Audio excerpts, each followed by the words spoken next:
Let me just hit the record button just in case. So again, thank you so much for joining us. My name is Mina Cabrion, and I am the Training and Technical Assistance Coordinator here at Amity Foundation. And you are all here today because this is a mandatory Apricot training for all Year 3 newly awarded grantees. So we will first get started with who this is going to be presented by. So we have Joanne Sanchez, the TPA Project Director, Carolyn Marin, Director of Operations, and Rudy Cardenas, who is the Data Manager. So we will start off with our Amity Land Acknowledgement on centering community. So for this, we want to again welcome you all for attending today's technical assistance webinar. This webinar is presented by Amity Foundation, acting as the third-party administrator for LA County's Justice, Care, and Opportunities Department and the CFCI Care Grants. The CFCI, or Care First Community Investment, grants are the result of ballot measure J, voted in by LA County residents in 2020. Care First Community Investment Funds are intended to be invested directly into communities and alternatives to incarceration that address negative outcomes caused by racially driven criminal legal system inequalities and long-term economic disinvestment. Today's webinar is being recorded. You do not have to be on camera. However, understand that if you are on camera, your image may be captured in the recording. Staying on the webinar represents your consent to being recorded. So our agenda for today, we're going to go over some welcome and introductions, Year 3 reporting timeline, expectations, quarterly reporting updates, and of course, what you all are really here for is that beginning piece of data training. Thank you, Mina. Joanne. Thank you so much, Mina. Good afternoon, everyone. Before we get started, I do see some comments in the chat. This is for Year 3 grantees. If you are a Year 1 and Year 2 grantee, you do not have to be here. Today, we are going over quarterly reporting, expectations, and the data training for Apricot, which you all are already trained on, but you're more than welcome to stay if you'd like. But again, for our Year 1 and Year 2 cohort, this is not mandatory for you. This is only mandatory for our Year 3. So I will get started. So welcome. I'm going to introduce myself and then introduce my team. We are Amity Foundation, the third-party administrator for the CFCI funds. My name is, again, Joanne Sanchez, Project Director, and I'll pass it over to Carol. Good afternoon, everyone. Welcome. My name is Carol Marin. I am the Director of Operations for the third-party administrator. Mina?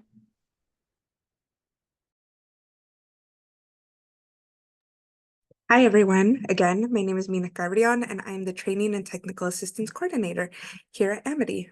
Rudy? Hi, good afternoon, everybody. Rudy Cardenas, I'm the Data Manager. Basically, your point of contact and central person for all Apricot-related questions.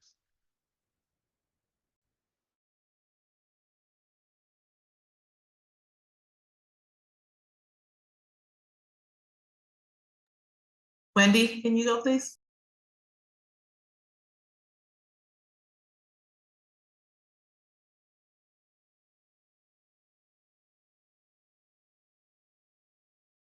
Okay, Jose, do we have Jose on?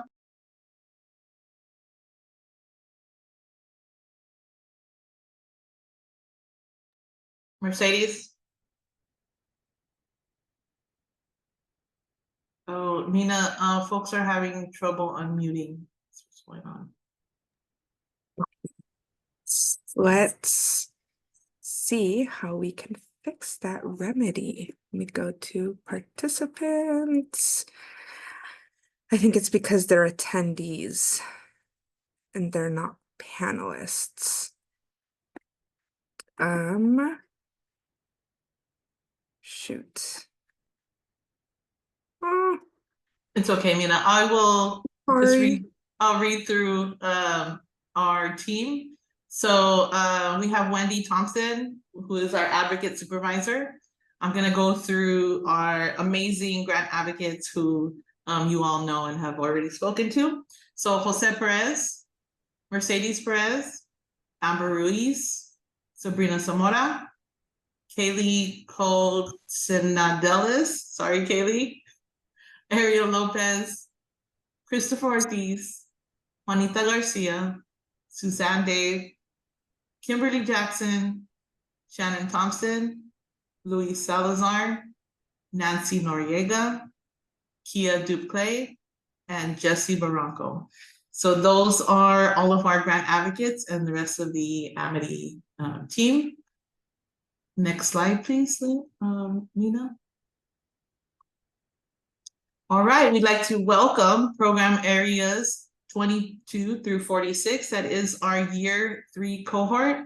Welcome everyone and congratulations on your award. We look forward to working with you for the next 3 years. Next slide, please. All right, grantee to-do list. So the following reporting standards for year 3 of the CFCI funding are regular data reporting. All quarterly reporting is due the 5th day after the quarter end.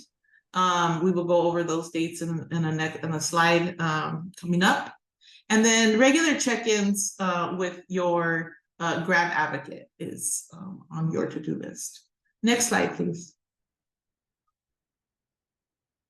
So here is the timeline for the year 3 cohort, your year 1 timeline. Contracts began on July 1st, 2024, or when your contract was fully executed. So the first quarter ends on September 30th. The second quarter ends on December 31st. The third quarter ends on March 31st, 2025. And the fourth quarter will end on June 30th, 2025. Next slide, please. The TPA to-do list. So we are responsible for reaching out to grantees on a consistent basis. This will mean that your grant advocate will reach out to you at the very least twice a month. Attend all site visits. So we will also go out on site visits twice a year to see your site, to see what you're doing, to see your services. Provide training and webinars. So we will have ongoing trainings and webinars for all of our grantees, along with technical assistance as well. Next slide.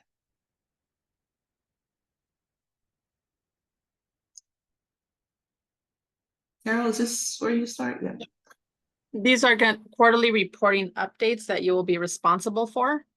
Data submissions, you will be responsible for validating your data and making sure that your data is in on a monthly basis.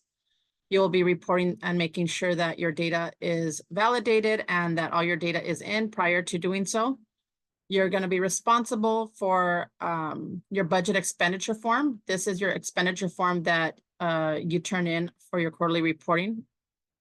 You also are responsible for a written testimonial or success story. And this is a success story that can be for your organization as a whole or for a student or participant. And that's on a quarterly basis as well.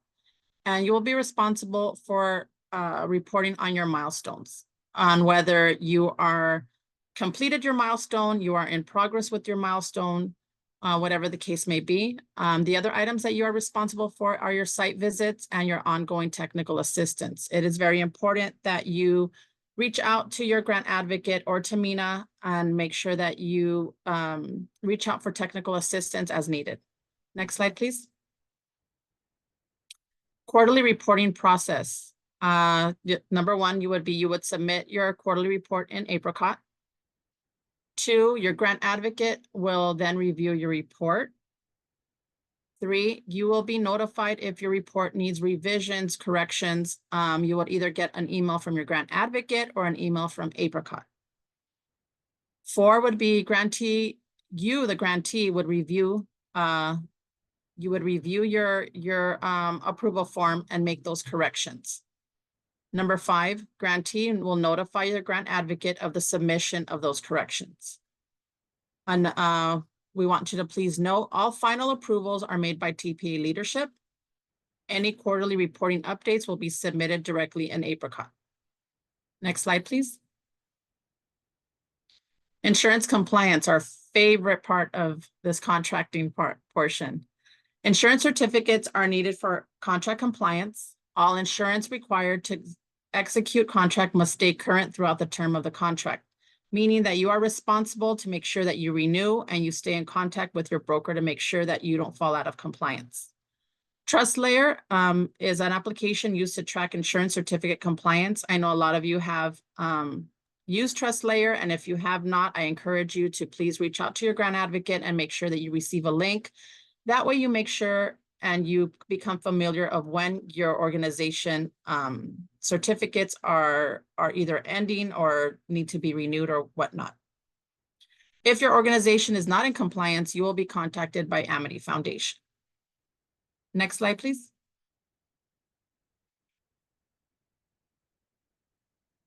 Finance updates, expenditure form. Enter actuals that you have spent for either quarter, for the quarter. This is due with your quarterly reporting. Budget changes. Changes from one line item to another within the same year will be allowed. The total for the year must remain the same. All requests for budget changes are to be submitted to your grant advocate. Budget modifications can be made no more than twice a year. Invoices. Grantees do not need to submit invoices. Next slide, please. This is a sample of what your budget expenditure form will be. You will find this budget form in Apricot. Just kind of wanted to give you guys a visual of what it's going to look like. It will be pre-filled for you with how your budget is, what your allowed budget was approved. Just wanted to give you a visual just so you could see, because it does look a little different than what the budget expenditure, but the budget form that you submitted during contracting. Next slide, please.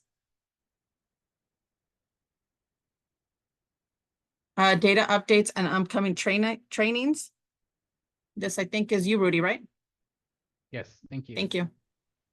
Data updates and upcoming trainings. So aside from this mandatory training, all year 3 users, basically whoever you have as your point of contact for data entry, whoever you want your assigned license holder to be, will need to complete a Litmos training, which will be sent out on Friday. So the Litmos training is our web-based version of Apricot. Apologies. And you will receive instructions on what needs to be completed, as well as what needs to be sent and where, so that you can receive your credentials. So on Apricot, we do provide certain resources. We provide you with an Apricot user manual, an Apricot training video, budget expenditure download, budget expenditure download manual. These different manuals allow you how to, or show you how to use the Apricot system. The Apricot training video is a recorded training that will walk you through all of the same information that we're reviewing today. So if you'd like a refresher, you're able to use that. The budget expenditure download report will show you how to download your budget expenditure form. There is a manual for how to create batch records, and there is a video for the provider monthly training. Next slide, please.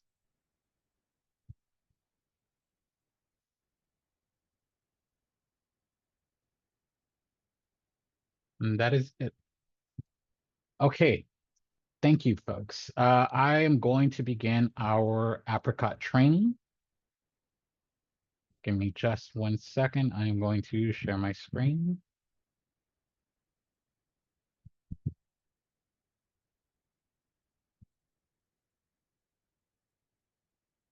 Nina, can you confirm you're able to see my screen? Perfect. Yeah, we can. I'm over here like nodding my head. Thank you. Okay, so just as a preface, I do want to let you folks know that the basically your homepage that you're viewing now is going to be viewed slightly different on your end. In part, it's because I'm an administrator, so I have access to a lot more information. Yours will be specific to TPA. So within the homepage, you will have access to your TPA quick links. This is where you would create a new student or search for any students once you've started creating your profiles. You will also have access to the training resources, as I had mentioned. So you have access to the manual, to the provider monthly report training video, the Apricot training video, how to create batch records, and a TPA ROI sample. So the ROI is a release of information. And so if you needed a template for it, or if you wanted to see what our sample looks like and use that, you can always feel free to download directly from Apricot. You also have access to two reports. The submitted quarterly milestones report. So this is something that you can use to view once you've started your submission of reports. That is done quarterly. The secondary video is the provider monthly data report. So this allows you to view all of the data that you're entering into the system for your students. So you're able to see the student profiles, the enrollment forms, the services that are provided. Sorry, services that were entered for your students, as well as any outcomes that were achieved by any of your students. You are also able to view all of your data validation forms within this report. So I wanted to start off by making a quick note. So there will be, there are quite a few bit of users now, right? Since our TPA grant is roughly in the 400, slightly above 400 range. So there will be times where you will attempt to create a student in the system, and you will get a message indicating that you're trying to create a duplicate student. If you do receive that message, please do not alter your student's record. Please reach out to helpdesk@amityfdn.org. And within your email, please identify the name of the student as well as the date of birth for your student. Provide me with the name of your organization so that then I can move forward with giving you access to the student. Sorry, so starting from your homepage, again, you folks will all initially be using the new student button. So within this tab, you have access to all of your students' demographic information. So there are a few items that are required. Anything that has the asterisk in front of it means it's a required field. So for instance, we do require name first and last. We'd require a date of birth, the age group. If a student is homeless, I'd also like to mention that some of our items are set up on a logic-based model. So if we select yes, that our student is homeless, then we will be asking you for the location of the student, providing major cross streets, as well as the zip code. If you indicate that the student is not homeless, then we do ask for an actual address. We are asking for veteran status. What you will note is that most of our questions are drop down, and the majority of the questions that are required, there is also an option for unknown, whether, if you were unable to collect that information, or if your student was unwilling to share it, you do have a couple of different options available. So we also have race, ethnicity, and gender. Within gender, if your student does not identify with any of these particular categories, you are also able to select other, and then you can manually type in however they identify.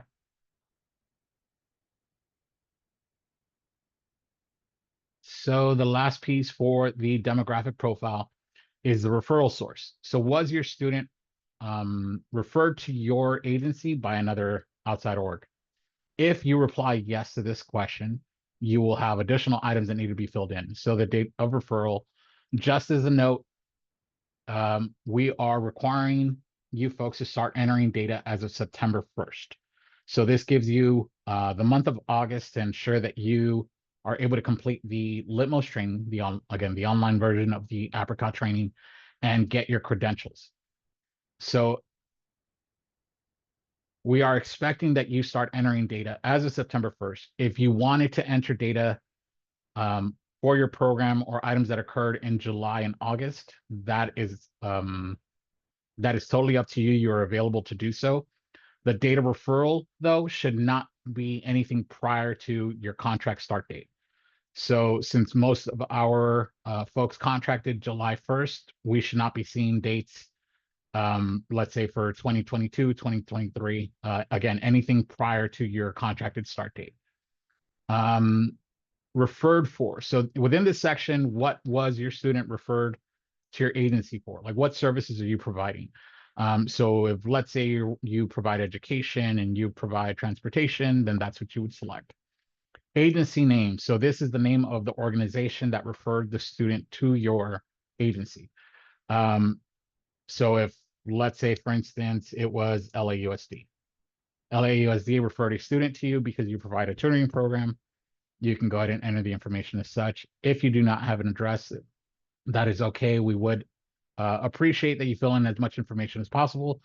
But if you don't have this information, that's okay. It's not a required field. So once all of this information has been filled in, as you notice, I did leave a lot of items blank. I will not be saving this record. You would be clicking Save and Next, and then you would be moving on to creating the enrollment form for your student. So I'm going to use a student that I already have created.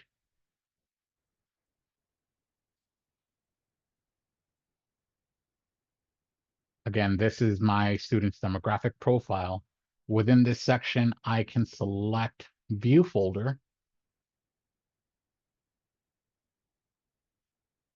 And it will take me to the available documents that I have. So all items that we will be asking you to fill out for your students will be available within the document folder. So you'll notice you have the program enrollment form, program services form, and student outcomes form.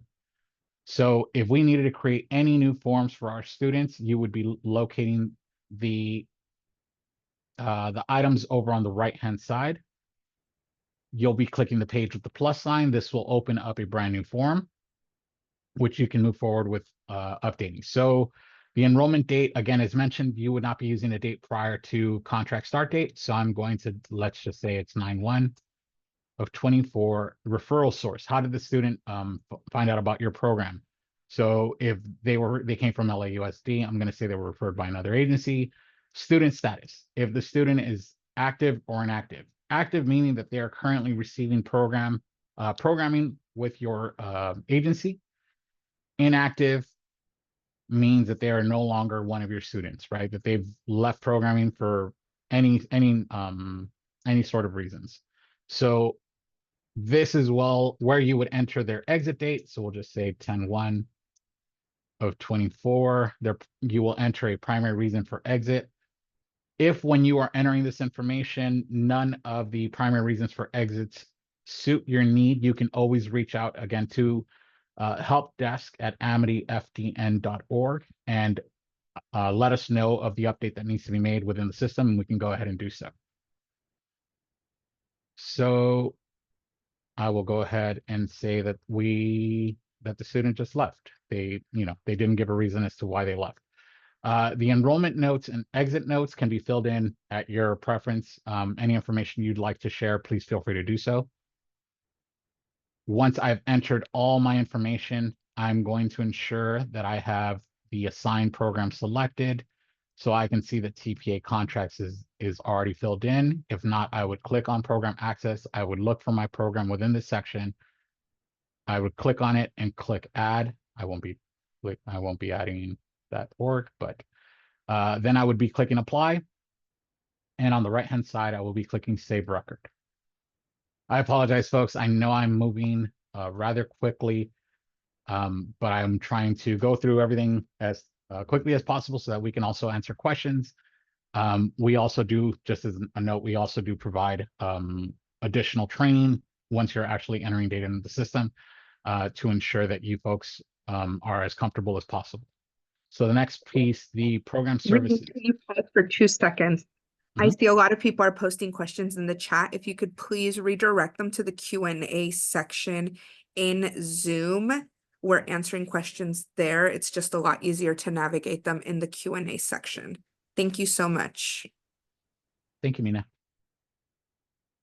Okay, so the next piece, the programs are actually, sorry, my apologies, I'm going a bit too fast.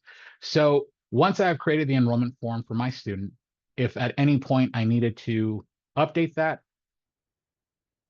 as you notice now, this plus sign with the circle around it becomes green as opposed to being grayed out as it was previously. I can click here and now my items are available for me to edit. So all I would do is click within the enrollment date, and I'm able to jump into this form and update the information as I deem. I can go ahead and click Save Record. And then again, I will go, apologies, these three options. Continue lets me stay within this particular form in case I still need to make updates. View folder takes me back to the folder where I'm able to see the enrollment form, the services form, and the outcomes form. And go to search, just as it sounds, allows me to search for a new student. Since I still have data to enter, I'm going to go to view folder.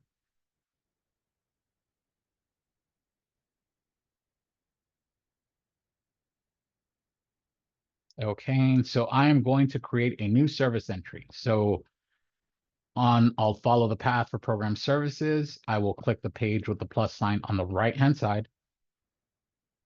And now I have access to enter my service. So I'm going to, again, use 9/1 as my date. I'm going to say that I spent 60 minutes with my student. I provided an education service. Now, once I select the service name, the service subcategory will automatically update to a specified list that we have. If you have something, or if you're providing a service that doesn't fit with any of the current service subcategories list, please feel free to reach out. Helpdesk at amityfdn.org and identify what your service is. Please provide a brief description, and I will work with you to get that information added into Apricot. So we will say that it was an after-school program. And so the series start date and series end date is used for things of a workshop nature. So like, let's say for an after-school program, typically it's you'll meet with your student, let's say 5 times a week for a set timeline, right? Let's say September to December. So I would go ahead and enter that timeline here. I'll say till December 1st. Type of service, internal or external. Internal meaning that you are providing the service, your organization. External meaning that it's a referral. So if I select external, then I will have my referral information. So the agency that we are referring the student to, the brief description of services that we're referring them for, and then whether the referral was successful. I'm going to update this to internal as we're providing it. In progress or completed. So if this workshop runs for several months, let's say it was a 15 series workshop. So workshops 1 through 14, I will mark as in progress, and workshop 15 will be marked as completed. Within my service notes, I will provide information to give a quick give quick guidance on like what was provided for this particular workshop. So I will say something along the lines of week 1 of 15 for after school program.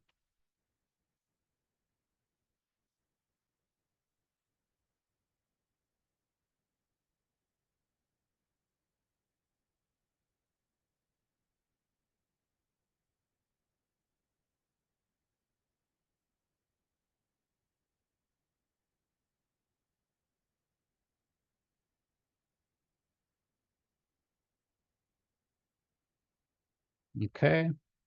So I will give my basic note, identifying the timeline, what workshop we're currently entering the data for.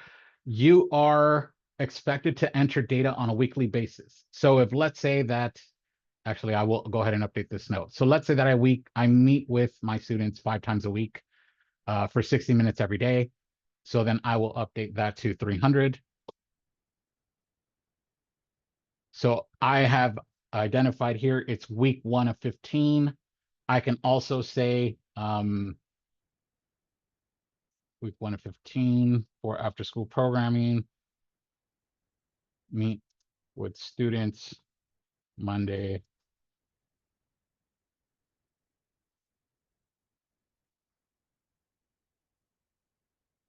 through Friday.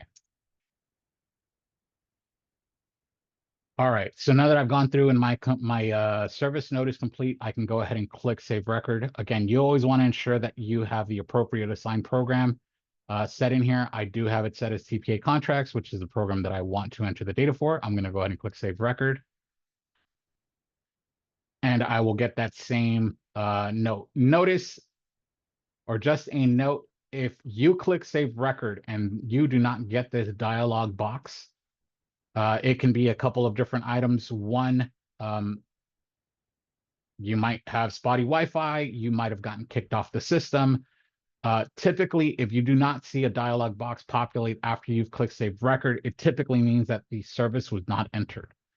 So again, you'll want to review your data after you've entered it. I will go ahead and go to View Folder, and I will look for the most recent entry that I made, which was for 9/1. If at any point I needed to edit this service, let's say I accidentally entered in an appropriate amount of time, say it was 300 and it should have been 360.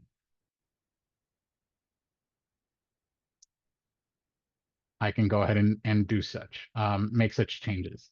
Again, I will click Save Record to make sure that the changes are saved. And again, I get the dialog box letting me know that I'm good to go. I will go ahead and click View Folder. The last item is the student outcomes. So just as a note that your services are basically what leads your student to achieving an outcome. So every program will be very different in the outcomes that their students are attaining. So typically, there's no specified timeline for a student to receive an outcome. There are some programs that their students will achieve an outcome as soon as they sign up. Let's say that I am providing vocational training for my students. And so we're having them trained in OSHA as well as in forklift training. So as soon as we sign them up for the training, they will receive an outcome. So let's say, again, I'll do 914.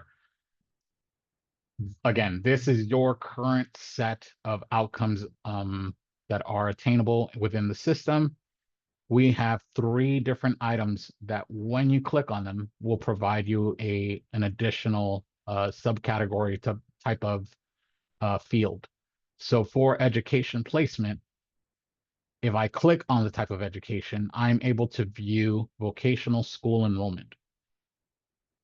I will enter the date that my student basically began, the outcomes, and then within my note, I will specify student was enrolled into OSHA training. And I will save my record. Just as a note, education placement, employment placement,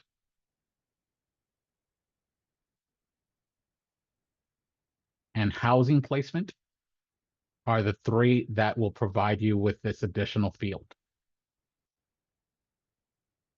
So I'm going to go ahead and do education placement again. I will go ahead and save the record. I will go to View Folder, and I will just double check that my student outcome is here. So I can see my student outcome record. Anytime that you're in any location in Apricot, you can always go back to your homepage by clicking on Apricot 360. Now, the next piece, and again, this is all in relation to the data entry, is the data validation form. So again, as an organization, you are expected to enter data on a weekly basis. At the end of every month, you are expected to validate your data, basically identify, letting us know that you have entered all data for that specified month. Or if there was no data to enter, that you will identify that as well. So in order to get to the data validation form, you're going to start off at your TPA grantee search. Every org will have a grantee profile already created for them. I will go ahead and click on the file. It will take me directly into view folder. If it takes you directly into your profile, again, on the right-hand side, you will select view folder. And from here, you will look for the monthly service data validation, follow it to the right, and you will click the page with the plus sign. And here's where you will be entering all your validation information.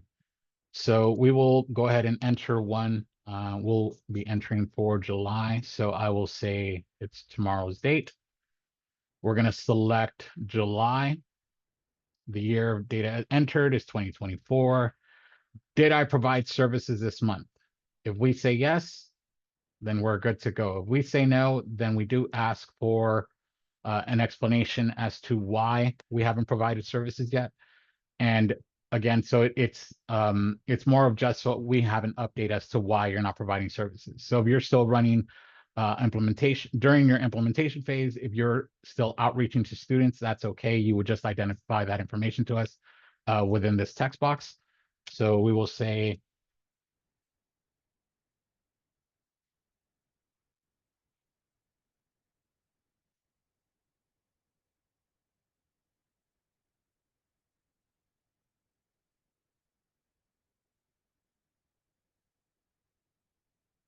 so I'm identifying that we're still working on providing on, outreaching for our first cohort, and we're expecting to provide services October of 2024. So the next few questions are all audit related. So there are certain items that we need to be identified, we need to be notified of. First off, were there any changes made to staffing under this funding? Again, so all these questions here are in relation to this particular set of funding. If you are dually funded, you will be answering that question. So basically if you're funded under program area 9 and under 36, let's say, you would be treating each one as if it's its own program. So we do expect a budget for each different program area, as well as a data validation form and data for each of the different program areas. So were there any changes made to staffing under this funding? If we say yes, then we're good. We're good to identify what changes were made. So if, let's say, we brought on staff, we're going to go ahead and notify the team of that. If there were no changes, then there's nothing for us to update. Again, so we're going to go ahead and mark yes, and we're going to say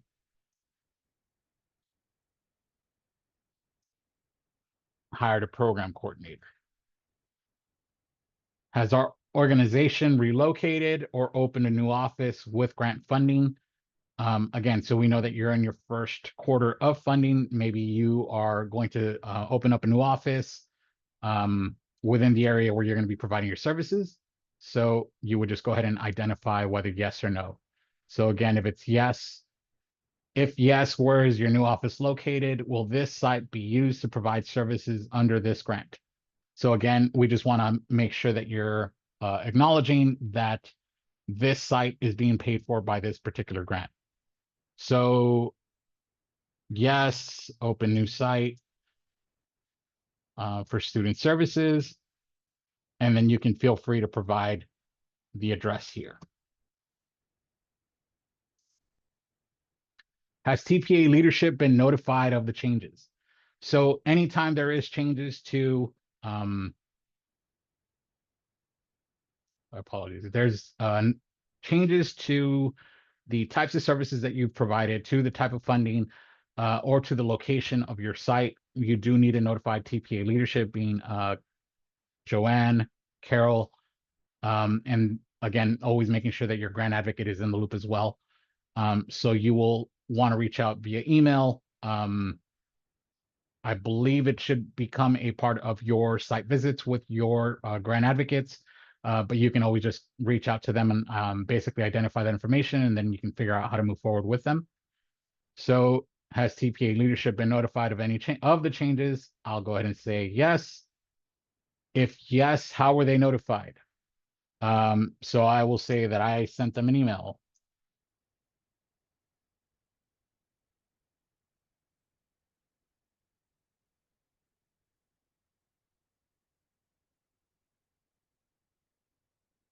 And I'll provide the date that it was done.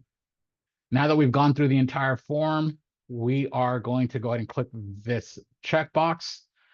This checkbox is basically identifying that we're certifying that all of our service data has been entered for the month indicated. So we are saying that we have entered any and all service data that was necessary within July of 2024. We didn't provide services, so that's okay. That means that we didn't have anything to enter. You will go ahead and sign your name, type it out. Once you type that out, you're able to click the sign button, and I will go ahead and do initials. Just as a note, your signature may not come out very nice. That's okay, since you're doing it with the mouse. If you have a touchscreen, you can always do it with your touchscreen. Once we are done, we can go ahead and click the done button and then save record. Again, so we have gotten the box that notifies us that our record was saved and gives us the three options, whether to continue, view folder, go to search. We're going to go to view folder.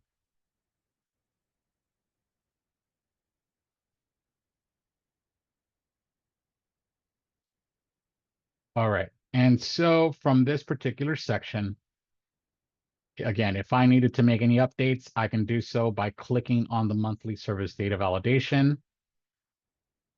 And then all I would need to do is locate the entry that I want to edit.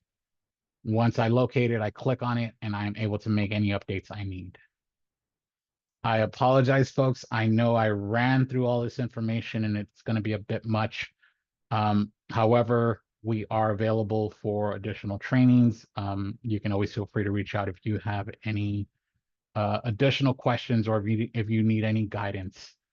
Mina, I think we're good to open it up for questions. Awesome. Thank you so much. So let's go through these Q&A, the ones that we just could not answer. I'm curious what you do with the student's personal information, like home address. So it's information that we need to collect for audit purposes. So we don't share the information. That information is not shared with anyone. We do, however, need to be collecting all identifiable information, just as such as first name, last name, date of birth. That is so that we are able to identify that your student exists. Also, it helps us track or to view saturation of services.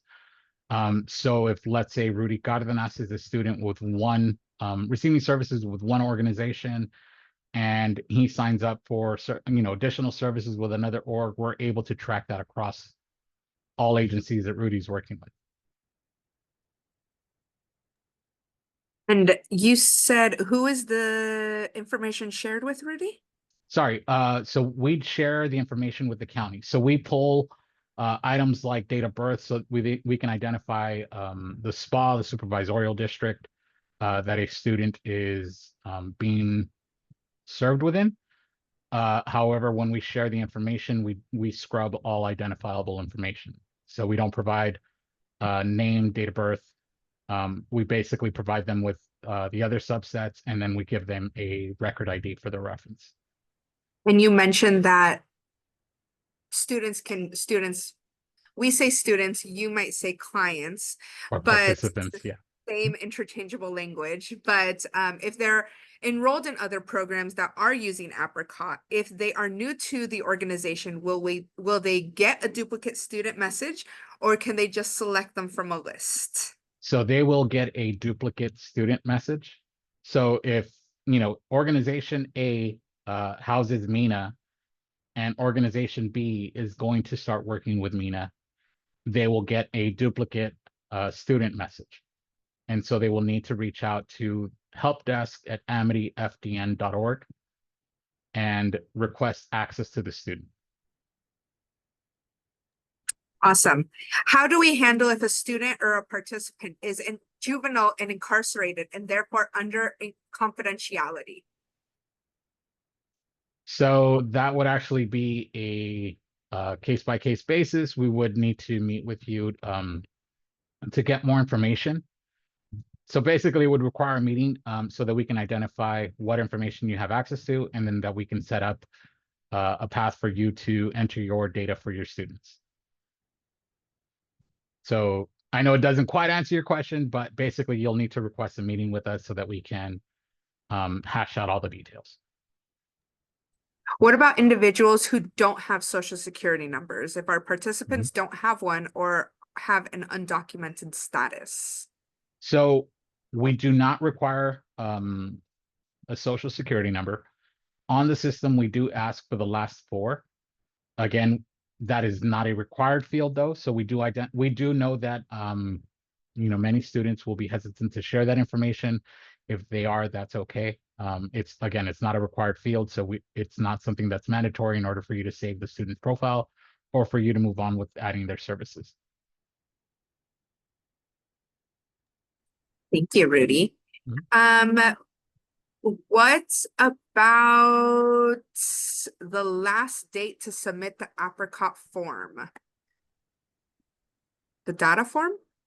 The data validation form, I'm not sure if that's what they're referencing. Sorry, if you're referencing the data validation form, typically that's due by the 5th day after the close of month. So let's take July. So your form would be due in Apricot by 8/5.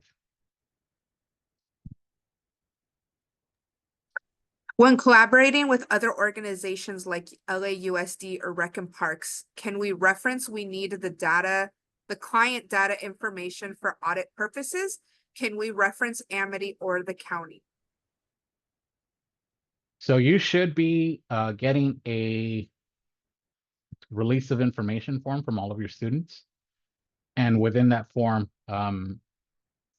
it does identify that you'll be sharing your information with Amity Foundation, with JCOD, JCOD being, again, the county. And, again, you can always let your students know that personal identifiable information will not be shared. So first name, last name, date of birth. We basically just provide, more standard information, and we don't, when we share that information, we use a record ID, basically a standard number that's given to all your students. If a young adult that we are working with needs to move out of LA County while we are working with them due to being unhoused or domestic violence, can we still support them as part of this grant? That would actually be a Joanne Carroll question. I'd actually want to get their feedback on that one, actually. Can you repeat the question, Mina? Sorry. Yes. So if an individual that they are assisting has to leave LA County due to being unhoused or domestic violence, can they still help them under this grant? This is also going to be one of those case by case. This is going to be case by case. So if that comes up, please reach out to your grant advocate on that, and we will have we'll have further discussion on that. It's going to depend on the level of services. Thank you, Joanne. You're welcome. Thank you. And could you provide details on the types of data reports and analytics that can be extracted from Apricot? Specifically, I'm interested in understanding whether the system can generate reports or provide insights on age ranges, demographic data, service planning areas, and other related metrics. Since we will be entering client data into Apricot, we would greatly appreciate the ability to extract and utilize some of this data for our reporting and analytic purposes.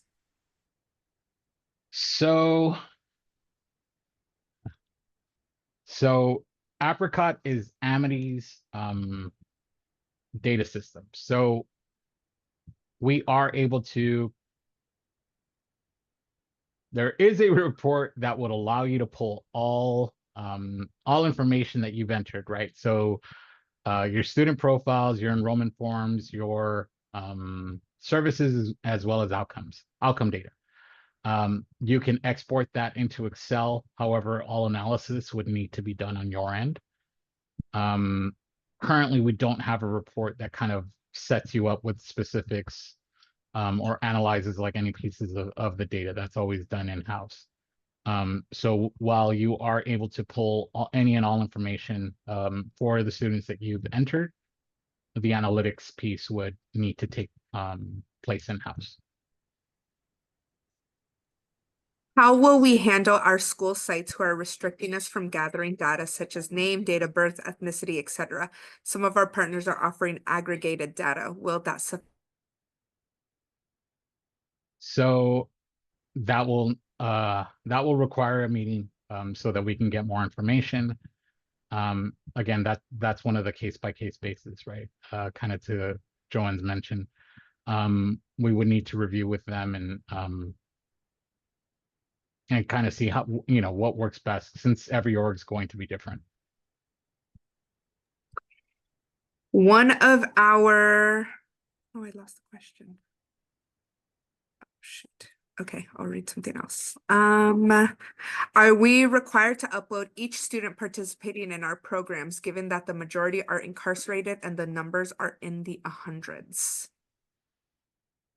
Sorry, can you repeat that one? Yes. Are we required to upload our students' information if they are in the hundreds and incarcerated? So yes, any student that is being provided service through this funding will need to be entered into the system. If you have a large amount of students that need to be entered, we are able to work with you and your organization to possibly do uploads. Again, we would need to have those conversations with you and your team to figure out what's the best way to address your data entry issues. And then again, we can create a plan specific to your org. Many of our families are not comfortable giving their address. How do we report this? So yeah, again, it would be on a case by case, right? So there's no like standardized response for something like that. On our end, we do need the address. If they're unwilling to share it, I believe, and let me double check before I say this, I believe there's an option for that they didn't wish to share that information. Sorry, give me just 1 second. I'm verifying. So so within the "Are you homeless?" If you mark that as declined to state, then we're no longer asking for a full address. It would just be major cross streets and a zip code. So for the majority of the items, we do give you the option on if a student is unwilling to share it. The only exceptions for that are first name, last name, and date of birth. Awesome. So we are at time for this webinar. I know there are still a lot of open questions in the Q&A. However, we do want to respect everyone's time. And we are going to be going through all of the questions. We will be generating a quick FAQ list and sending it out with the webinar.